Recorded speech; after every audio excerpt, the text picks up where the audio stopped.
दोस्तों कैसे हैं आप लोग। उम्मीद करता हूं कि बेहतर होंगे। और आज हमारा लेक्चर है आदरणीय, सम्माननीय और हम सबके दिलों में राज करने वाली लता दीदी का। ध्यान रखिएगा, हमारी स्वर कोकिला और हमारे भारत का गौरव भारत रत्न लता मंगेशकर जी 6 फरवरी 2022 को इस संसार को छोड़कर चली गई, पंचतत्व में विलीन हो गई। आज इनसे रिलेटेड जो भी इंफॉर्मेशन है, इनकी जीवनी से रिलेटेड जो भी बातें हैं, आज मैं आपको बताऊंगा। एक तो एग्जाम पॉइंट ऑफ व्यू से, और साथ में इस जानकारी को आपको इसलिए भी रखना चाहिए कि आपके इंटरव्यू में भी काम आए। और हमारे मध्य प्रदेश का गौरव है, हमारे देश का गौरव है, संपूर्ण विश्व में हमारे देश का नाम रोशन करने वाली लता मंगेशकर जी के बारे में संपूर्ण अध्ययन हमारे पास होना चाहिए। आइए स्टार्ट करते हैं आज का लेक्चर। तो यहां पर सबसे पहले आपको ऊपर दिख रहा होगा लता मंगेशकर जी का जन्म 28 सितंबर 1929 को, और इनका स्वर्गवास या पंचतत्व में विलीन हुई 6 फरवरी 2022 को। इस डिटेल के साथ हम आगे बढ़ते हैं और कुछ लाइनों के साथ स्टार्ट करते हैं आज का लेक्चर। और वो है, चलते रहूंगा पथ पथ, चलने में माहिर बन जाऊंगा, या तो मंजिल मिल जाएगी या तो अच्छा मुसाफिर बन जाऊंगा। ये लाइनें हमें पीएससी के पथ पर लगातार आगे बढ़ने की प्रेरणा देती हैं, और इन्हीं प्रेरणा के साथ हम आगे बढ़ते हैं और एक एक कदम बढ़ाते हुए सफलता की ओर बढ़ेंगे। चलिए स्टार्ट करते हैं आज का लेक्चर, जो अत्यंत महत्वपूर्ण है। शुरुआत करते हैं हम। लता स्वर कोकिला लता मंगेशकर जी का जन्म, घंटी बज गई है। जिन्होंने अभी तक लाइक नहीं किया है, सब्सक्राइब नहीं किया है, तो सब्सक्राइब कर लें और अपने दोस्तों से शेयर करें हमारा, और बेल आइकॉन जरूर दबा दें, ठीक है, जिससे जब भी हम वीडियो डालेंगे तो आपको जानकारी उपलब्ध हो जाएगी। आइए स्टार्ट करते हैं स्वर कोकिला लता मंगेशकर जी के जन्म से। और इनका जन्म मध्य प्रदेश के इंदौर शहर में हुआ, जहां बच्चे आज बहुत सारी तैयारी भी करते हैं पीएससी से रिलेटेड। तो इंदौर में जन्म हुआ है, ध्यान रखिएगा आप। और इनका एक गोमांतक मराठा समाज परिवार में हुआ है इनका जन्म, मतलब ये मराठी थी, ये भी आपको ध्यान में रखना है। और मराठी बहुत सारे हैं हमारे इंदौर में, ये बात भी आपको ध्यान में रखनी है। अगली बात, लता जी का वास्तविक नाम क्या है, ये बहुत ज्यादा इंपॉर्टेंट बात है। इनका वास्तविक नाम बहुत सारे लोगों को नहीं पता होता है, इसलिए इनका नाम मैं आपको बता देता हूं। हेमा मंगेशकर इनका नाम है वास्तविक, यह बात भी आपको ध्यान में रखनी है। इंदौर में जन्मी लता जी का वास्तविक नाम हेमा मंगेशकर है। इनको हम बहुत सारे उपनामों से जानते हैं। बहुत सारे जो उपनाम हैं उनमें से इंपॉर्टेंट है नाइटिंगेल ऑफ इंडिया, बहुत ज्यादा इंपॉर्टेंट नाम है। वॉइस ऑफ मिलेनियम बोला जाता है, क्वीन ऑफ मेलोडी भी इनको बोला जाता है। ये ऐसे नाम है, इन्हीं नामों से स्वर कोकिला हमारी लता जी को जाना जाता था या जाना जाता जाएगा। जब तक हमारे कानों में सुनने की क्षमता है, लता जी के गाने हमें सदैव आनंदित करते रहेंगे। आइए आगे बात करते हैं। स्वर साम्राज्ञी भी इनको कहा जाता है, राष्ट्र की आवाज भी कहा जाता है, शताब्दी की आवाज कहा जाता है, और भारत कोकिला, ये उपनाम है आदरणीय लता जी के। ठीक है, आइए अब बात करते हैं इनके पिताजी का नाम क्या है। दीनानाथ मंगेशकर। और पिताजी, इनकी माताजी का नाम है श्रीमती सेवंती मंगेशकर, और इनकी बहन है आशा भोसले जी। और आपको यहीं पे एक बात और बता देता हूं कि इनके भाई जो थे उनका नाम था हृदयनाथ मंगेशकर। उन्हीं के बेटे ने, अर्थात लता जी के भतीजे ने ही इनका अंतिम संस्कार किया है मुंबई के अंदर। हमारे आदरणीय प्रधानमंत्री भी इनके अंतिम संस्कार में शामिल होने, और तीनों सेनाएं, थल सेना, वायुसेना और नौसेना, तीनों ने इन्हें सलामी दी, हमारी भारत रत्न लता मंगेशकर जी को। आइए अगली बात करते हैं हम, और बात करते हैं लता मंगेशकर जी के जीवन के बारे में। और उन्होंने अपने जीवन की शुरुआत, आपको जानकर आश्चर्य होगा कि उन्होंने अपने जीवन की शुरुआत की थी फिल्मों से, अर्थात एक्टिंग करके।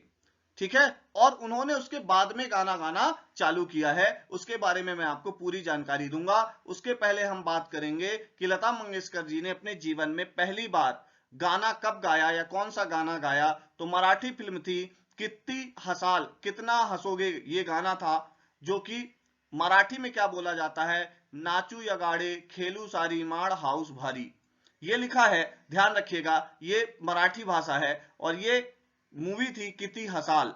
और ये ध्यान रखिएगा, ये गाना कभी रिलीज नहीं हुआ। लता जी ने जो पहला गाना गाया था वो कभी रिलीज नहीं हुआ। अगली बात यह है कि इनका पहला हिंदी फिल्म मतलब पहली जो हिंदी फिल्म थी या पहला हिंदी फिल्म का जो गाना था वो क्या था, ज्योति कलश छलके। अर्थात हिंदी फिल्मों के अंदर जब इन्होंने गाना चालू किया तो पहला भजन गाया जिसका नाम था ज्योति कलश छलके। और ये जो गाना था ये भाभी जी की चूड़ियां फिल्म में था, ये आपको ध्यान में रखना है। ज्योति कलश छलके हिंदी पिक्चर के अंदर इनका पहला गाना था।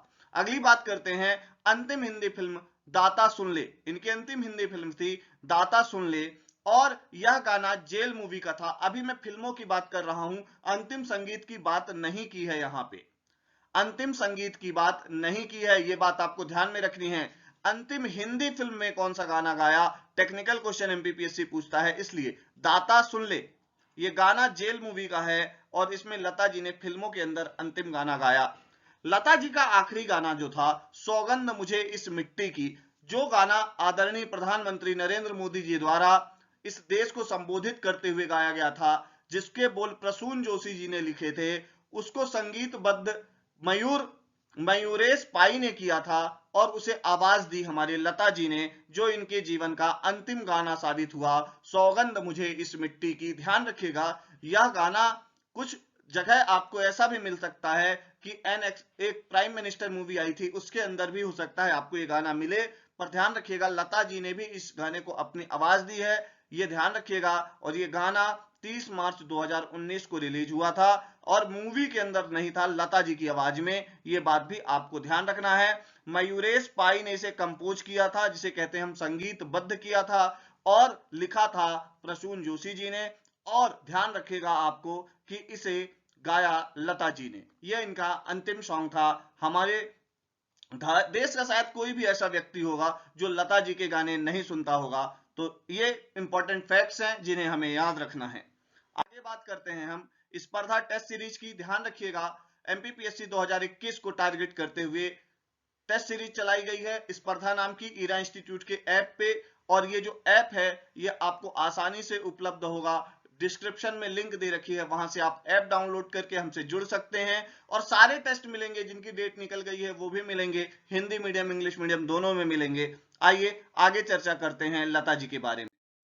अगली बात यह है अभिनेत्री के रूप में इनकी पहली फिल्म कौन सी थी। मैं आपको यह बताना चाहता हूं कि फिल्म इंडस्ट्री में ये गायक के तौर में बाद में और अभिनेता के तौर पे, अभिनेत्री के तौर पे पहले आई। ये बात मैं आपको बार बार बोल रहा हूं, तो ध्यान रखिएगा। इनकी पहली फिल्म थी आपली मंगला गौर, ठीक है, 1942 में ये रिलीज हुई और इन्होंने स्नेह प्रभा प्रधान की छोटी बहन की भूमिका निभाई थी, ये ध्यान रखना है आपको, ठीक है। ये मूवी थी इनकी आपली मंगला गौर और ये मराठी मूवी थी, ये भी ध्यान रखिएगा।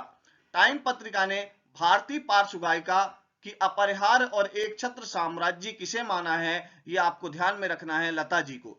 भारतीय पार्श्व गायन की अपरिहार्य एक छत्र साम्राज्य, मतलब इंग्लिश वाले ये ध्यान रखेंगे, ऐसा मतलब एक छत्र और अपरिहार्य, मतलब ये दुनिया में कोई भी डिनाई नहीं कर सकता कि ये एक और एकमात्र ऐसी हैं जिन्हें हम क्या कर सकते हैं, किंग बोल सकते हैं। कैसे का, हमारे यहाँ जो सुगम संगीत या पार्श्व गीत गायन होता है या बॉलीवुड सिंगिंग की, क्या है ये, किंग है, क्वीन है। ध्यान रखिएगा कौन, लता जी, ऐसा टाइम पत्रिका ने कहा है। ध्यान रखिएगा लता जी को सन 2001 में भारत का सर्वोच्च नागरिक सम्मान भारत रत्न से सम्मानित किया गया, यह बात आपको ध्यान में रखना है। 2001 में इनको जब भारत रत्न दिया गया तो इसकी डिटेल मैं आपको बताऊंगा। हमारे शहनाई वादक हैं, इनके साथ ही उनको भी भारत रत्न दिया था। अभी मैं अवार्ड की चर्चा करूंगा तब मैं बताऊंगा लता जी के बारे में और डिटेल। तब तक मैं आपको यह बता देता हूं कि जब हम भारत चीन युद्ध हार गए थे 1962, पूरा भारत अत्यधिक उदासीन था और एक ऐसी अवस्था में था जहां उसे एक नव चेतना या नवीन ऊर्जा की आवश्यकता थी। तब हमारे आदरणीय कवि प्रदीप जी के द्वारा लिखा गाना था ए मेरे वतन के लोगों, उसको संगीत दिया या अपनी आवाज दी लता जी ने, अपनी आवाज दी लता जी ने। और कब, 1963 1963 के गणतंत्र दिवस समारोह में प्रधानमंत्री नेहरू जी के सामने उन्होंने यह गाना गाया था, ऐ मेरे वतन के लोगों जरा आंख में भर लो पानी, जो शहीद हुए हैं उनकी जरा याद करो कुर्बानी। तो ये गाना हमारे मध्य प्रदेश के निवासी आदरणीय कवि प्रदीप जी द्वारा लिखा गया है, यह भी आपको ध्यान में रखना है। तो कवि प्रदीप जी भी मध्य प्रदेश से थे और लता जी भी मध्य प्रदेश से थी, और इस गाने ने भारत के अंदर एक नवीन ऊर्जा का संचार किया था, ये बात ध्यान रखिएगा। और यहां पे मैंने एक मेंशन और कर दिया है फैक्ट कि कवि प्रदीप जी को दादा साहेब फाल्के अवार्ड 1997 में दिया गया, ये बात आपको ध्यान में रखनी है। ध्यान रखिएगा लता जी को भी दादा साहब फाल्के पुरस्कार 1989 में दिया गया, उसकी डिटेल में आपको बताऊंगा, पर क्योंकि हम कवि प्रदीप जी की चर्चा कर रहे हैं इसलिए मैंने उनको बता दिया आपको कि इनको दादा साहब फाल्के पुरस्कार भी हम दे चुके हैं 1997 में। चलिए आगे बढ़ते हैं, अगली बात करते हैं, और यह है कि लता जी की बायोग्राफी है। लता जी की जीवनी बहुत ज्यादा इंपॉर्टेंट बात है, शायद बहुत कम लोगों को पता होगा। अप्रैल में रिलीज होने वाली है संघर्ष, सफलता और लता, यह इनकी बायोग्राफी है, जीवनी है। ध्यान रखिएगा, इसे डॉक्टर संजय मोदी जो कि उज्जैन के लेखक हैं वो लिख रहे हैं। बहुत ज्यादा इंपॉर्टेंट बात कि इनकी बायोग्राफी जब अप्रैल में रिलीज होगी तभी आपकी एग्जाम चल रही होगी। संघर्ष, सफलता और लता, लता जी के जीवन में आधारित संपूर्ण यह पुस्तक होगी। ध्यान रखिएगा, इसे लिखा किसने? डॉक्टर संजय मोदी ने। और ध्यान रखिएगा, मुख्यमंत्री श्री शिवराज सिंह चौहान ने लता मंगेशकर संगीत अकादमी स्थापित करने की घोषणा 7 फरवरी 2022 को कर दी है, यह बात आपको ध्यान में रखनी है। बहुत ज्यादा इंपॉर्टेंट बात हो जाती है कि लता मंगेशकर संगीत अकादमी कहां स्थापित होगी? इंदौर में स्थापित होगी। इसकी घोषणा कब हुई? 7 फरवरी को, जब लता जी को ट्रिब्यूट दे रहे थे हमारे मुख्यमंत्री शिवराज सिंह चौहान, तब उन्होंने यह बताया कि 7 फरवरी 2022 को घोषणा की कि लता मंगेशकर संगीत अकादमी की स्थापना इंदौर में की जाएगी। आपको अगली बात बता दूं कि लता मंगेशकर पुरस्कार मध्य प्रदेश सरकार काफी दिनों से देती आ रही है, 1984 से। अब यह पुरस्कार कब दिया जाएगा? तो लता जी के जन्मदिन में, अर्थात 28 सितंबर में। जब मैंने स्लाइड स्टार्ट की थी तभी मैंने आपको बताया था, जब वीडियो स्टार्ट किया है तभी शुरू में बताया है कि लता जी का जन्म कब हुआ है। तो अब लता मंगेशकर पुरस्कार लता जी के जन्म दिवस पर दिया जाएगा, यह बात आप ध्यान में रखिएगा, ठीक है। ऐसा नहीं है कि कोई नया लता अवार्ड स्टार्ट किया गया है। लता पुरस्कार मध्य प्रदेश सरकार द्वारा दिया जाने वाला एक राष्ट्रीय पुरस्कार है, अर्थात संगीत के क्षेत्र में पूरे देश में कोई अच्छा कर रहा होगा वह अवार्ड दे दिया जाएगा। लता मंगेशकर अवार्ड 1984 से स्टार्ट हुआ है। ध्यान रखिएगा, इसमें 2 लाख रुपए की राशि और प्रशस्ति पत्र प्रदान किया जाता है मध्य प्रदेश सरकार के द्वारा राष्ट्र के किसी भी व्यक्ति को संगीत के क्षेत्र में उत्तम योगदान देने के लिए। चलिए आगे बढ़ते हैं अपन, अगली बात करते हैं। सन 2019 में लता मंगेशकर पुरस्कार शैलेंद्र सिंह को दिया गया जो कि मुंबई से हैं, ध्यान रखना है आपको। और 2020 में यह पुरस्कार आनंद मिलिंद को दिया गया जो कि मुंबई से है, ये बात आप ध्यान रखिएगा। 19 और 20 ये दोनों बातें आपके लिए अत्यंत महत्वपूर्ण हो जाती हैं। आइए आगे बढ़ते हैं और बात करते हैं लता जी को विभिन्न पुरस्कार जो आज तक मिले हैं उनके बारे में। तो सबसे पहले बात करते हैं फिल्म फेयर पुरस्कार, बहुत ज्यादा इंपॉर्टेंट है। फिल्म फेयर अवार्ड मुझे लगता है सबसे ज्यादा बार इन्हीं को मिला होगा, पर मैं कंफर्म नहीं हूं, पर अभी तक मुझे जितना नॉलेज है उसके हिसाब से सबसे ज्यादा बार मिला है। एक बार आप भी क्रॉस चेक कर लीजिएगा। 58, 62, 65, 69, 93, 94 फिल्म फेयर अवार्ड मिला है लता जी को, ठीक है। तो ध्यान रखिएगा 6 बार इन्हें फिल्म फेयर पुरस्कार मिल चुका है। बात करते हैं नेशनल अवार्ड की, तो 3 बार नेशनल अवार्ड मिला है, 1972, 1975 और 1990। नेशनल अवार्ड अपने आप में बहुत ज्यादा मायने रखता है। पद्म भूषण मिला है 1969 में, और दुनिया में सबसे अधिक गीत लिखने का गिनीज वर्ल्ड रिकॉर्ड उन्होंने 1974 में ही, सबसे ज्यादा गीत गाने का रिकॉर्ड 1974 में ही लता जी ने बना लिया था। आज की डेट में लगभग 36 भाषाओं में लगभग 50,000 से ज्यादा संगीत लिखे हैं, किसने गाए हैं? लता जी ने, ये बात आपको ध्यान में रखनी है। अगला है दादा साहेब फाल्के पुरस्कार, उनको दिया गया 1989 में, ये बात आपको एकदम ध्यान रखनी है। दादा साहब फाल्के पुरस्कार 1989 में लता जी को दिया गया। कभी कभी सीधा नहीं पूछता, घुमा के पूछता है और बीच का कोई अवार्ड पूछ लेता है, इसलिए ध्यान में रखना है। और film fair life time achievement पुरस्कार 1993 में मिल गया था लता जी को, यह भी आपको ध्यान में रखना है। चलिए आइए आगे बढ़ते हैं, अगली बात क्या है?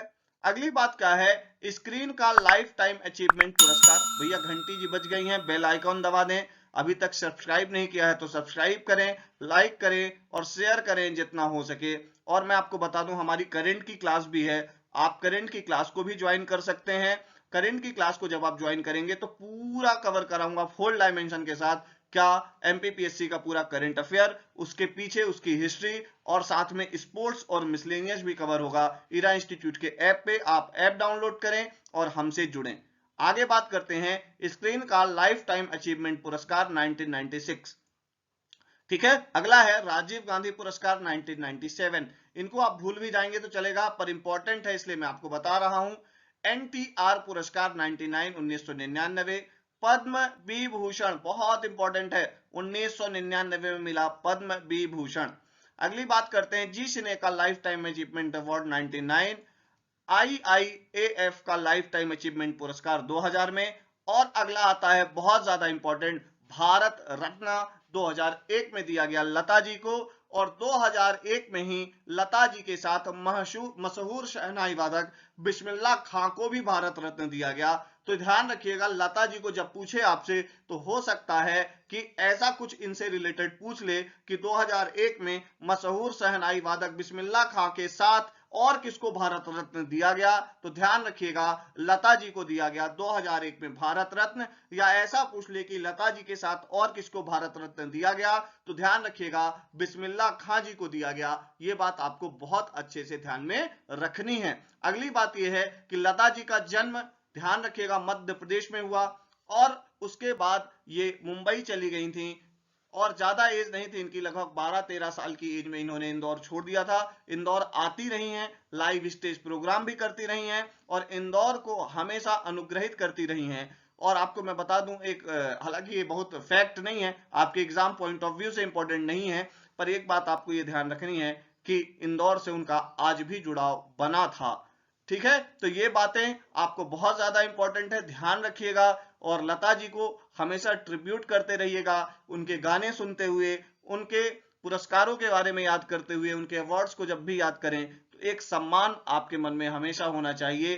तो आप लाइक करते रहें, सब्सक्राइब करते रहें और शेयर करते रहें मेरे यूट्यूब चैनल को। ठीक है, मैं आपसे मिलूंगा नेक्स्ट लेक्चर के साथ। Thank you very much. Like, subscribe और शेयर जरूर करें। धन्यवाद।